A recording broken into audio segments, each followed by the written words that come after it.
Welcome back to our channel. The year 1974 sits nestled in a time of transformation and tension in the United States, a country grappling with political upheaval, economic uncertainty, and cultural shifts that rippled through everyday life. Amidst this backdrop, the humble penny, that small copper disc bearing the familiar profile of Abraham Lincoln, quietly continued its role as a constant companion in commerce. Minted in staggering quantities, the 1974 1-cent coin was a fixture in wallets and cash registers across the nation, a symbol of steady value in turbulent times. Yet beneath its ordinary appearance, the 1974 penny harbored a secret. The machinery of the U.S. Mint, operating under immense pressure to meet circulation demands, was not immune to the imperfections that come with mass production. In that year, an unusual and rare error slipped into the production line, an anomaly so subtle it escaped immediate notice, but profound enough to catch the eye of a keen collector decades later. The minting process in 1974 was a well-oiled machine. The Lincoln cent, designed originally by Victor David Brenner in 1909, had long since become an American icon. The coin's obverse proudly displayed Lincoln's profile, while the reverse featured the Lincoln Memorial, a design adopted in 1959 to commemorate the centennial of Lincoln's birth. The metal composition had shifted from pure copper to a bronze alloy by then, balancing durability and cost-effectiveness. That year, the mint faced pressures on several fronts. Inflationary concerns drove demand for coinage, while the political turmoil of the Watergate scandal and the aftermath of the Vietnam War created a climate of uncertainty. The mint's focus was on maintaining steady production to keep the economy's small change flowing smoothly. But within the metallic churn of dies and presses, a minute imperfection occurred, one that would soon ripple through the numismatic world. At some point in the 1974 production, a die was either improperly prepared or suffered a malfunction, leading to a misalignment in the coin's striking. This resulted in an error known among collectors as a double die, where the design elements, especially lettering or numerals, appeared duplicated or offset. On the 1974 penny, the doubling was most evident on the obverse. Lincoln's date and the word Liberty showed faint but unmistakable shadowing, as if a second image hovered behind the primary strike. For years, these pennies circulated without fanfare. Their error remained buried among millions of flawless coins, unnoticed in pockets and cash registers. The everyday commerce of America inadvertently spread these curious pieces far and wide, each one a tiny time capsule of minting mishap. The story changed dramatically when a collector named Sarah stumbled upon one such penny. An avid numismatist with a penchant for varieties and errors, Sarah was methodical in her searches through coin rolls and dealer lots. One afternoon, while sorting through a batch of circulated cents from a coin shop, her trained eye caught an unusual shimmer on a 1974 penny. The date looked doubled, the letters seemed to echo faintly. Intrigued, Sarah pulled out a magnifier and examined the coin under bright light. The doubling was subtle but undeniable. Her heart raced with a mix of excitement and disbelief. Could this be one of the elusive double-die 1974 pennies she had read about in niche coin catalogs, but never encountered in person? She felt a surge of anticipation. This find was not just a curiosity, but a potential key to a story hidden for decades. Sarah's first steps were cautious. She compared the coin against reference images, consulted numismatic literature, and reached out to online forums filled with fellow collectors and experts. The response was encouraging but cautious. Double die errors on the 1974 penny were documented but considered scarce, with few confirmed examples. Her coin, however, exhibited characteristics consistent with known error coins. Motivated, Sarah delved deeper. She acquired additional 1974 pennies, searching for similar doubling, eager to understand the extent and variation of the error. Her efforts revealed that while many coins bore faint signs of die wear or minor anomalies, only a small subset displayed the clear, well-defined doubling that marked the true error. As awareness grew, collectors and dealers took note. The 1974 double-die penny was no longer just a footnote in era coinology. It began to capture attention as a tangible rarity, a misstep from the mince presses that had survived the passage of time. The community buzzed with discussions on grading, pricing, and authentication. The value trajectory of these coins was anything but straightforward. Initially, the error was undervalued, often mistaken for post-strike damage or die deterioration. But as authentication improved and collectors recognized the coin's significance, prices began to climb. Auctions revealed growing competition for high-quality specimens exhibiting strong doubling, particularly those with well-defined date and Liberty doubling. Yet the market remained cautious. Some examples were difficult to classify where in circulation could obscure doubling, leading to disputes about authenticity and grade. This uncertainty created a dynamic, sometimes volatile market where prices fluctuated with each new discovery or certification. Then, a surprising twist altered the narrative. Among the confirmed double-die 1974 pennies, a subset was found displaying an additional, unexpected error, a die crack that ran conspicuously through Lincoln's jawline and into the date. Unlike typical die cracks, which often result in minor raised lines on the coin, this crack was deep and distinctive, almost giving Lincoln an eerie, fractured appearance. This die crack was more than a cosmetic flaw, it signaled a late-stage die failure during the production run.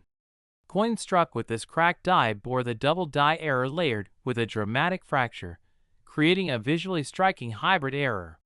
Collectors quickly recognized the appeal. A double die combined with a prominent die crack was rarer and more dramatic than either error alone. Sarah was among the first to identify and highlight this hybrid error, sharing her findings through articles and collector forums. The coin community responded with heightened enthusiasm, and demand for these fractured double dies surged. Auction prices for well-preserved examples soared, sometimes reaching multiples of standard error coin valuations. Physically, these hybrid error pennies are unmistakable. The double date and lettering are clear, with doubling shadows that shimmer under magnification. The deep die crack snakes from Lincoln's jaw, across the cheek, sometimes extending toward the rim, creating an almost haunting visage. The raised lines from the crack catch light, adding depth and texture that transforms the coin from a simple strike into a narrative artifact.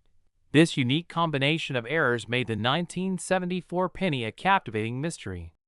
Its scarcity, visual impact, and complex story attracted not only seasoned numismatists, but also casual collectors intrigued by its distinctive look. Each specimen told a layered story of mechanical imperfection, human oversight, and the chaotic interplay within the minting process. Over the years, as these hybrid errors entered certified collections, their provenance became a selling point. Collectors prized documented history and certification from trusted grading services. The most pristine examples, with sharp doubling and minimal wear, commanded top prices and were often the centerpiece of collections focused on mint errors or Lincoln cents. Sarah's journey reflects the broader arc of this coin story. From a serendipitous discovery in a coin shop roll to detailed research, collaboration with experts, and eventual recognition of a rare hybrid error, her experience embodies the thrill of numismatic investigation. The 1974 double-die penny with its distinctive die crack is more than metal and mint marks. It's a bridge connecting history, craftsmanship, and the human fascination with imperfection. Even today, the allure of this coin continues to draw interest. Its presence in circulation, though rare, reminds collectors that surprises still await in common places. Each discovery adds nuance to the tale, challenging assumptions and inviting fresh scrutiny. The 1974 penny error stands as a testament to the complexity of coin production, how tiny deviations in machinery and process can create artifacts that resonate decades later. It symbolizes the unexpected stories hidden in everyday objects, the value that emerges when attention meets curiosity. As new collectors take up the quest, and seasoned enthusiasts share knowledge, the 1974 double-die penny with its haunting die crack remains a dynamic chapter in the ongoing story of American numismatics, a tale of chance, error, and discovery etched in copper. In the midst of 1984, the hum of machinery echoed through the U.S. Mint, a rhythmic clang and clatter marking another year of cent production. Millions of 1-cent coins passed through presses in Philadelphia and Denver, copper-plated zinc discs bearing the solemn profile of Abraham Lincoln. It was business as usual, routine, relentless, repetitive. But hidden in the tide of uniformity, among the countless unremarkable cents destined for pockets, cash registers, and piggy banks, an anomaly was born. It would not reveal itself immediately. Years would pass before its story began to stir. The coin itself appeared ordinary at first glance. A gleam of reddish tone, its surface worn slightly with age, Lincoln staring to the right as he always had since 1909. The familiar legend, "In God We Trust," arched across the top, flanked by "Liberty" to the left and the date 1984 pressed just to the right. It carried no mint mark, signaling its origin in Philadelphia, the oldest and busiest of the U.S. Mint's facilities. But beneath this illusion of normalcy, something about the coin was off. Subtle at first, unseen by casual eyes. It would take the curiosity of a seasoned collector to notice. Nathan, a hobbyist who spent his weekends at flea markets and estate sales, had no premonition that a treasure lay buried in a dusty box of old change he purchased at a Pennsylvania estate auction. The box was unimpressive, just a plastic container filled with mixed coins, some dating back to the 60s, a few with odd discolorations, others just duplicates of pieces he'd seen 100 times. He almost didn't take it home, but as he sorted through the hoard late one Saturday evening, lit only by his desk lamp and a mug of slowly cooling coffee beside him, one cent caught his attention. He paused mid-sift. It was the lettering. Not the date or the color, but the boldness of the "Liberty." Something was not aligning. He tilted the coin, scrutinizing the letters more closely. The B looked thicker than usual, almost doubled. And then he noticed it. The 4 in the date seemed to have a faint shadow. It was not merely worn, it was double-dotted at first. He thought it might be an illusion. His lamp sometimes cast odd reflections across metallic surfaces. But under a jeweler's loupe, his suspicion solidified. A subtle but definite doubling of the die was present in Lincoln's ear. It looked like a second earlobe nestled awkwardly behind the first. His breath caught. This was no ordinary cent. This was a double die. He checked his reference books, scoured coin forums, posted a blurry image in an online group. Responses were slow at first. "Could be a shadow. Looks like damage. Maybe machine doubling." Doubt crept in. But then, one comment stood out. "That's the 1984 DDO. Not many around. Real one shows doubling on the ear. You might have something." He stared at the comment. He read it again. The 1984 double die obverse, one of the lesser known but highly sought after errors by specialists. A true variety, the result of a misalignment during the hubbing process, where the coin's die receives multiple impressions from the hub. When misaligned slightly between strikes, certain design elements appear doubled in relief. Nathan's hands trembled as he held the coin again. He was holding a mistake. A whisper from the past. Something the mint hadn't meant to make but did, a rare fingerprint in a sea of conformity. Over the next few weeks, he dived deeper. Auction records, specialist catalogs, third-party grading references, all pointing to one undeniable truth. This coin wasn't just rare. It was becoming valuable. When the first certified example of the 1984 double die obverse made news, it had sold for just under $100. That was back when few people paid attention to minor die varieties. But as more collectors learned to spot the doubled ear, demand grew. Numismatists who specialized in Lincoln cents began adding it to their want lists. The market noticed. By 1995, coin shows were abuzz with talk of the 1984 DDO. Grading companies started identifying and certifying it more frequently, and its value rose to $300 for high-grade examples. Still, many were skeptical. Some dismissed it as just another obscure variety, unlikely to see real demand. But they underestimated the appeal of rarity, especially when paired with a clear, visible anomaly that could be identified without magnification. Then, something unexpected happened. In 2003, a pristine MS-67 red example surfaced at a major numismatic auction. Bidders who had once ignored minor cent errors were now on alert. The final hammer price? Over $2,000. Collectors took notice. What once was an afterthought became a hot topic.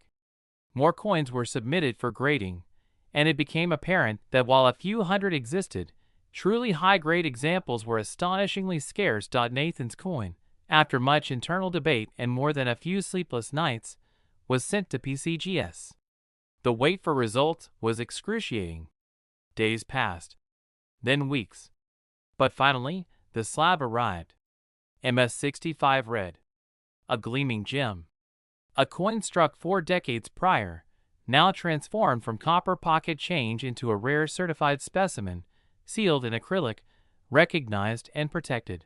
What made this error so fascinating wasn't just its rarity.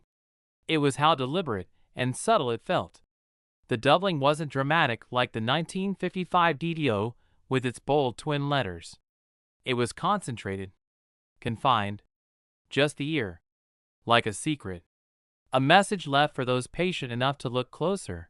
And yet, the twist had not revealed itself. In 2011, a small article in a niche numismatic journal quietly made waves among error specialists.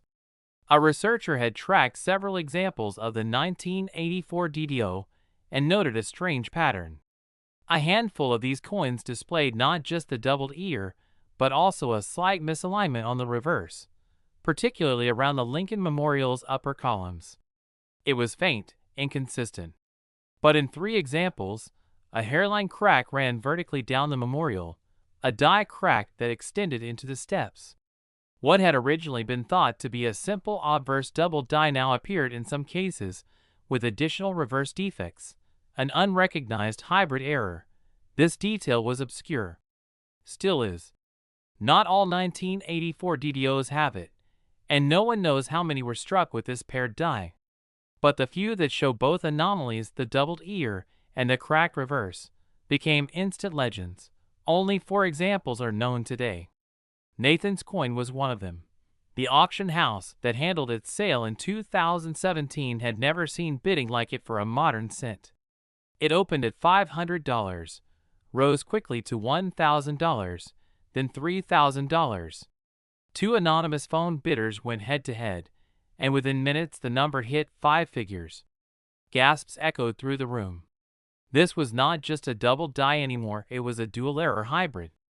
A mistake within a mistake. Final hammer price, $23,000. The winning bidder later revealed the coin completed a set an ambitious project to collect one of every major Lincoln cent variety from 1909 onward. With the 1984 hybrid error, that collector set gained a unique prestige, something no registry set could match. Still, the journey didn't end there. In 2021, another example surfaced. This one, like Nathan's, had both the doubled ear and the cracked reverse, although the crack was less pronounced. It sold for $18,000. The price was lowered, yes, but the mystique remained. Collectors whispered about the possibility of more hybrids hidden in junk drawers and coin jars across the country. The Philadelphia Mint never issued a formal statement on the error. No acknowledgement of the doubled die, no records released about the dies used, no internal memos disclosed. Some believe only one working die was affected. Others suspect multiple hubs were involved. The truth is still out there, buried under bureaucratic silence and the passage of time. What remains is the coin itself. A cent that shouldn't be worth more than 1/100th of a dollar, transformed by the lightest touch of misalignment and the quiet vigilance of a collector. A coin that whispers its story through a doubled ear and a faint crack, inviting only the keenest to hear it. There's a saying in numismatics, the hunt is half the treasure. For Nathan, that saying became literal. A quiet evening, a dusty box, and a detail no wider than a grain of rice. That's all it took.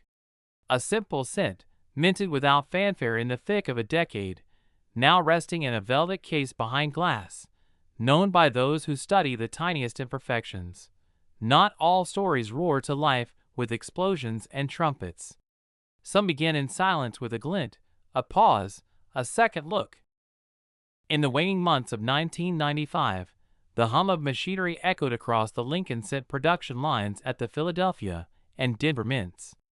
It was business as usual. Rolls of zinc planchets, each coated in a fine layer of copper, clinked rhythmically into hoppers, waiting for their transformation. On the dies, Lincoln's familiar profile faced right, etched with the precision of decades of craftsmanship. The reverse, still bearing the Lincoln Memorial, stood as a symbol of stability unchanged since its 1959 debut. But somewhere in the quiet predictability of that process, something happened. The year 1996 rolled in without fanfare at the mint. Inflation concerns, political change, and economic recovery marked the broader American landscape. The U.S. Mint, though, remained focused on efficiency. With billions of pennies required to fuel commerce, speed and repetition were paramount. But in one corner of the press floor, a minor misalignment occurred, one so subtle it evaded the initial inspections. It was not a dramatic off-center strike or a glaring die crack. Instead, it was a quieter, more deceptive anomaly, one that would not reveal its full mystery for years.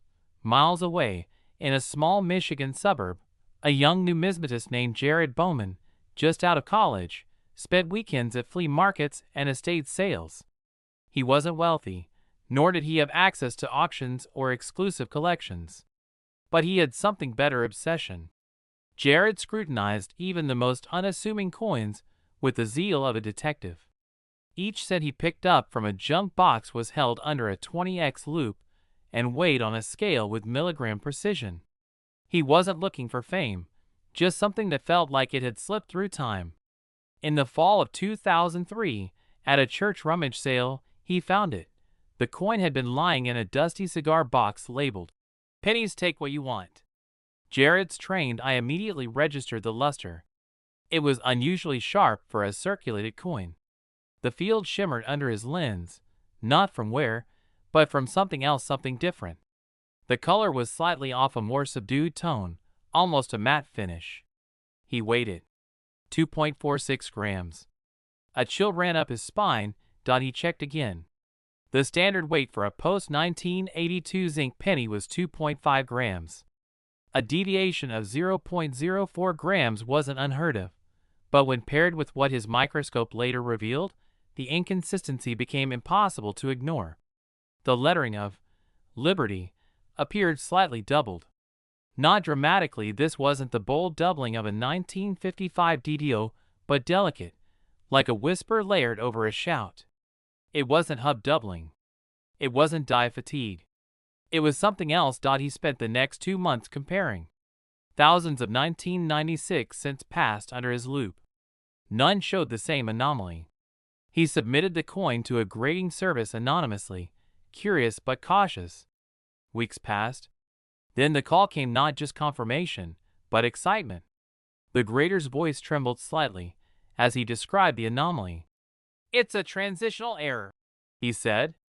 "But more than that, it's a misfeed during a die change. Part of the strike appears to have been made using a retired die." The term, retired die, wasn't just rare, it was nearly unheard of. Dies, once worn, are destroyed. But in this case, it appeared a reverse die from a 1995 batch had not only survived but had been mistakenly installed during the early 1996 run. The reverse design was technically identical to the naked eye, but closer inspection revealed microscopic fatigue markers unique to the 1995 die series, specifically a hairline ridge inside the left column of the memorial and a slightly truncated serif on the final T in cent. Jared's coin bore those features. The grading company certified it as MS66 and labeled it as a hybrid die transitional error, one of a kind at the time. Word of the coin circulated quickly in niche online forums. Veteran collectors speculated feverishly. Was it an isolated mistake? Had there been more? Could this coin be the tip of a buried iceberg, Or was it alone a solitary ghost from the overlap of two minting cycles? In 2004, the coin changed hands privately for a modest sum.